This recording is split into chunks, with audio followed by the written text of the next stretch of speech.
Welcome to the Houstonian Review, where we review only the best of Houston. We have Fly Girl Jen, and we have our guest today, which is on the back cover of the latest issue of the Houstonian Review. We have Elvia Quintanilla. She is the owner of Texas Tech Trade School.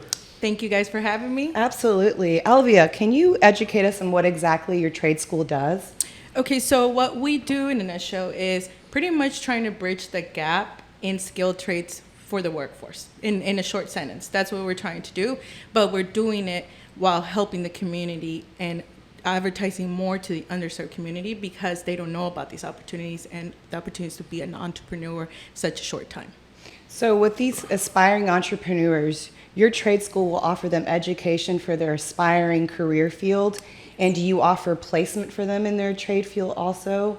How and when can people in the community connect with you, either out for outreach programs that you do or in your office? So to reach out to us, we have our number you can call us at, and we have our website, we have social media. So I'm always the one managing all of that at the time. So you're going to be reaching me whenever you, do any of that. So awesome, because I'm the source. So nice. Also, the resources, we're at high schools. We're speaking at high schools. Oh, great. We're speaking at foster cares. We're speaking at homeless shelters. We're speaking at domestic violence houses for women that are in shelter. So I'm going to the demographic that I have a passion to help, but that doesn't mean that's the only person that's allowed to come to my school. I want to help anybody that wants to change their life.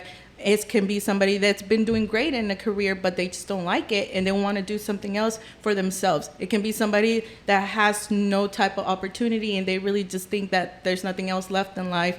And no, there is, if you like to work with your hands, because that's what we do. We're experts in skilled trades. I'm not saying everything in higher education. I'm saying skilled trades in higher education, certificate based. So what programs in particular? Can you give me an example of the different programs you offer? Right now, I'm only offering an electrical apprentice, and it's a 7-week program, fast track, hands-on training. But we're incorporating plumbing and HVAC, possibly IT within the next 6 months for sure. That's phenomenal. Now I have a question, just in case there's aspiring people like you out there that want to do outreach. Is your program something that you would bring in other leaders to help you with other trade services? Say if someone has a company where they do data coding, could they come in and incorporate their business with you and help you grow your trade school? Is that a possibility so too what right we're now? doing now, I'll speak in the electrical side of it, Okay. since that's the example that we're doing right now. So Okay. we're teaching them as apprentice electricians. So we're also partnering with small businesses or big businesses in electrical to place those students directly into those companies and grow. Our students, unfortunately, even if you go for 7 weeks, yes, they're going to know what they need to know to start that job, but they can't be by themselves. They're not independent contractors yet. They are, but they're getting their foot in the door, and they're getting hired right after they graduate. I already had 6 graduates. All of them are working, thank God. And wow, congratulations. yes, and that's because we are passionate about what we do. Not just me. My teacher's passionate. My operations manager's passionate about helping people. And when you have something that is serving for others, you have to have the right people that have the right purpose for what you're doing. Because if you can have somebody that's great at speaking, but that it's not in their heart to help, you're not going to make that impact, because we're people first. It's always going to be students first for us. So, in a nutshell, that's what we're doing. But what inspired you to even do this? When was the moment that you woke up and you're like, you know what, I'm going to do this? Well, I honestly, I got thrown into this as far as when I started my job in customer service at a school. So I was 23 when I came from Fort Worth to Houston, recently divorced with my 6-year-old son. And I knew that I needed to do something because I didn't want to depend on anybody. I've always been very independent, even when I was married. So he's a great dad, but I just didn't want to depend on him, only. So I was like, I have to do something. I go to Workforce Solutions. I was considered a youth at the time, 1724. And they were like, well, there's this school. If you want to go work there, there's a position for customer service. I said, yeah, I need a job. So I go, get the interview, and I get the job on the spot. And I remember sitting in front of my boss at the time, and he was like, well, tell me, why should I hire you? And I told him, well, I believe that I can tell you exactly why you can hire me, but I can show you better.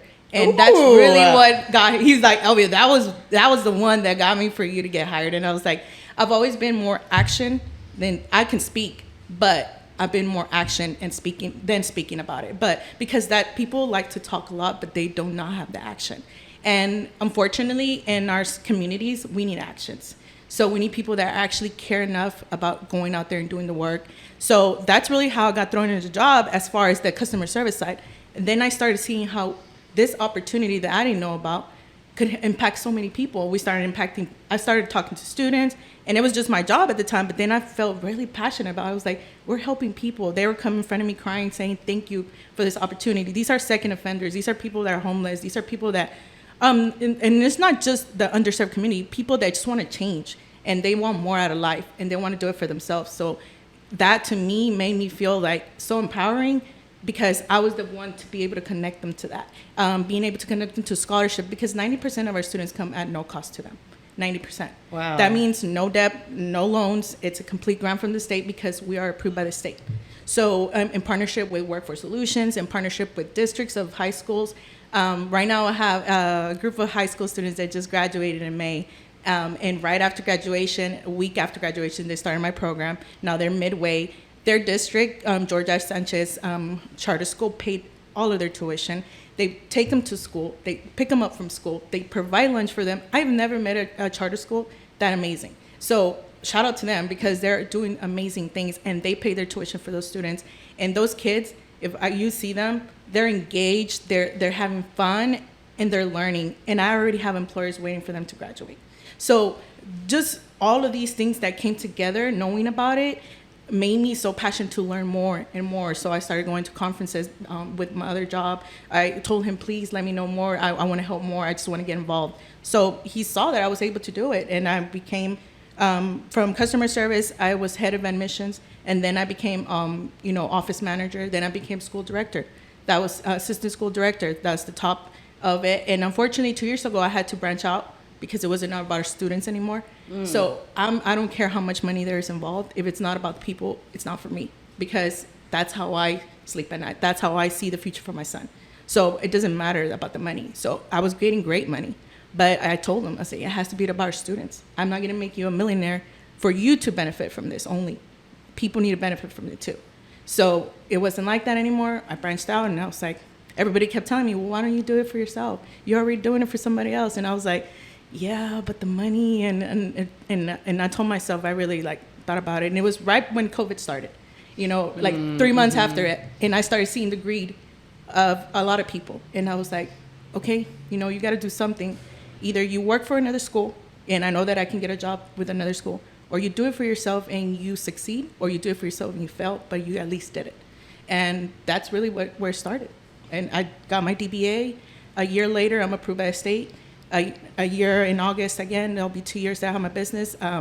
We're starting our 4th class, and hopefully we'll be approved by the local board within September for a lot more people to get scholarships for the Department of Labor.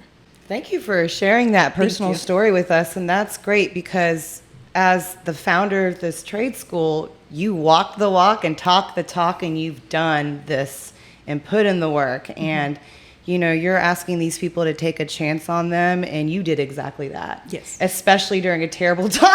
Yes. That timing wasn't the best, but you still were tenacious enough to do it, and that says a lot about your character. And right now, too, because, inflation right now, it's crazy. So since we're a hands-on training school, all of our material has gone up, because anything that has to do with petroleum is going to, 80% of all things are, clothes, it consists of oil, things like that. So the increase of material has gone up. So that means I went into a field which is amazing as far as serving, but since I want to give the best quality of my instruction, it has to be hands-on. I have to buy material. So a lot of schools, what they do is they cut costs by doing virtual. It's great when you're doing paralegal. It's great when you're doing engineering and you have to do some type of theory stuff. But when you're doing a skilled trade, you cannot do the critical thinking on the spot. Okay, let me put this switch here. How does this wire go? If you don't do it yourself with your hands, it doesn't matter if you have an Oculus. It doesn't matter if you have Zoom.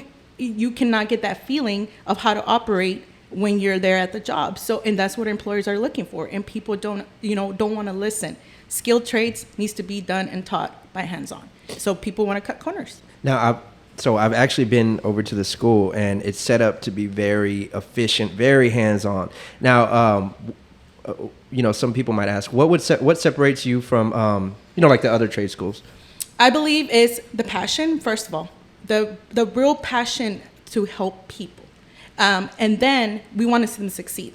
And if you see our logo is don't just learn, earn. Because we don't want people just to learn. We want them to make money for themselves when they're done. So a lot of schools, what the difference about us is that we listen to what students are looking for and what they need based on the skills that we're doing.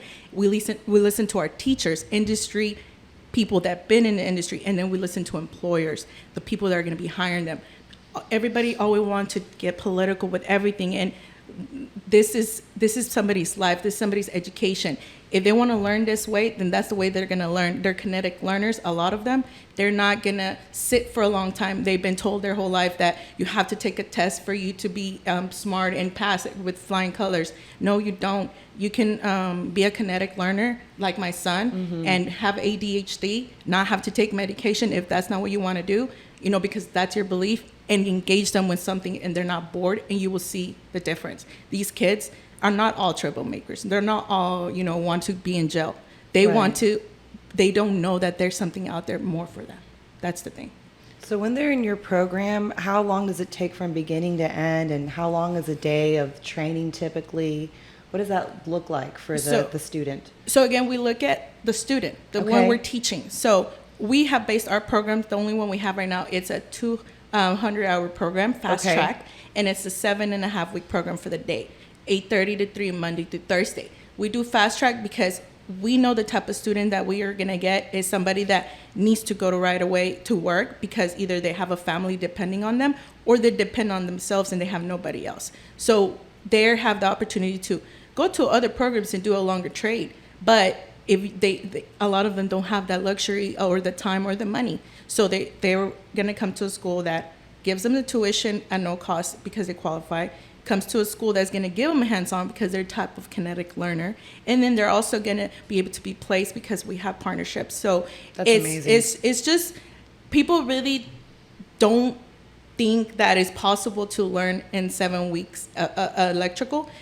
You're not going to be a master. We're not advertising master electrician. We're advertising apprentice electrician. We're advertising trades because the growth within 5 years, you can be a master electrician. Once you're doing that, you can be a contractor. You can work for the city. You can do contracts with the city. You can do contracts overseas. People don't know that. And the kid starting at 17, 18 is 25 now, making thousands, hundreds of thousands of dollars because he chose the path that was passionate for him. People didn't tell him, oh, you're going to do an electric, oh, you're going to work hard. Yes, you're going to work hard because you're supposed to work hard for everything that you get. All right, so I got one last question for you. So what can we look for coming up in the near future? So next month we're planning a gala, actually, and what we're wanting to do is tell the community more about it. Anybody that wants to sponsor, what we're doing is we're going to be helping the underserved community. So right now we're expecting to scholarship 20 students. So whatever the cost would be to, that's we hope people would donate. Anybody that has the passion to help people in need or to want to better themselves, youth, women and at-risk youth, women in domestic violence, women that got out of human trafficking, women that just want to be in a field that is not traditional. We want to scholarship different people in that. So we're going to be partnering with a nonprofit organization that is going to be being able to, for those sponsors to be able to have it as a write-off if they need it. So that's going to be available for them as well. And it's going to be a 100% for all of the students to be scholarship. That's all it's going to be used on. So we're hoping to put more information in our website. So my website is texastechtrade.com. And also our website, our Instagram is at Texas Tech Trade, that you can see all upcoming things that are coming for the school then. And our number is 817-304-3543. And like stated, you are going to get me every time because I'm the one that handles all those social medias, the website. I like to be very in control of what we're doing because I want these students that when they decide that, hey, this is what I want to do and I want to change it, do not get turned away at all, because that can be a life-changing thing for them. And if they get bad customer service or they get turned away or hesitant, they're gonna not want to do it. And I don't want to be that person that turned them away when they decided to be brave enough to change their life. Great, awesome. Well, that sounds really good. So yeah, make sure to follow her, and then you can Yes. follow at Fly Girl Jen. and then follow at the Houstonian Review, or you can follow me at Ruben Stunner. And thank you for tuning in.